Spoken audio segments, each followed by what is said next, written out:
Madame, Monsieur, bonsoir. Bienvenue dans cette nouvelle édition de C'est bien ici. Adieuse, l'usine d'embouteillage fait à nouveau polémique. Demain, les élus de la communauté de communes du Saulnois doivent se prononcer sur la vente ou non des terrains qui abritent des forages dans la nappe phréatique. Cette fois-ci, c'est le groupe Alma qui produit les bouteilles cristallines qui est candidat. Un dossier, vous allez le voir, qui divise fortement les habitants. Dans les terres du pays du Saulnois, la petite ville de Dieuze connaît un calme apparent. Mais c'est sans compter ce terrain de 5 hectares qui crispe les débats depuis une quinzaine d'années. Alors ici, on est sur une zone industrielle qui appartient à la communauté de communes du Saulnois, avec en dessous une superbe nappe à 750 mètres de profondeur, dans laquelle on souhaite venir pomper de l'eau pour le mettre en bouteille plastique. Le terrain sur lequel se situe ce forage est mis à la vente. La mairie souhaite construire ici une usine d'embouteillage.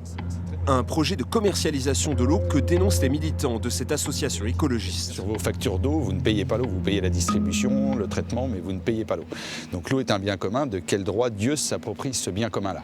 Ça, c'est la première question. On préférait que cette eau soit utilisée pour les citoyens du Saulnois à des prix abordables, plutôt que d'obliger les gens du Saulnois à aller acheter une eau en bouteille en supermarché, qui va provoquer de la pollution, qui va faire des trous dans leur budget. Leur inquiétude, c'est aussi l'acheteur.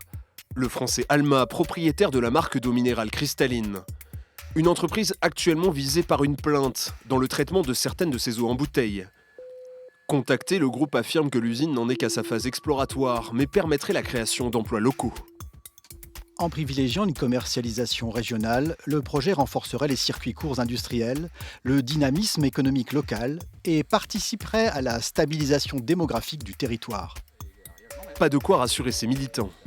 J'aimerais bien que ces terrains ne soient pas vendus à cette société, que la communauté de communes reste propriétaire des terrains et qu'on se mette tous autour d'une table pour discuter et vraiment décider ensemble de ce qu'on peut faire de ces forages. Une usine qui croupit dans les tuyaux depuis près de 20 ans. Le forage date de 2009. Les entreprises qui ont cherché à s'implanter ont toutes fini par jeter l'éponge. La dernière en date, c'était l'année dernière. Contacté, le président de la communauté de communes n'a pas répondu à nos sollicitations et le maire de Dieuze n'a pas souhaité faire de commentaires. Mais en 2023, il avait quand même défendu le projet d'une usine d'embouteillage devant nos caméras. On ne peut pas laisser couler de l'eau comme ça sans l'utiliser, elle est perdue.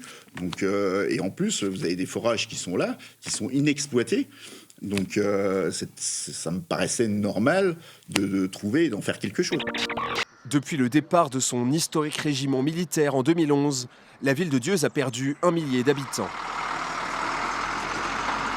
Dans le centre-ville, certains comme ce commerçant voient dans le projet un moyen d'inverser la tendance. C'est peut-être plutôt une bonne chose dans le cadre de créer des emplois, ce qui manque un peu dans la région.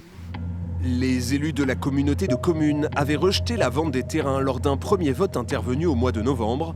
Le projet sera de nouveau examiné lors du conseil prévu ce 28 janvier.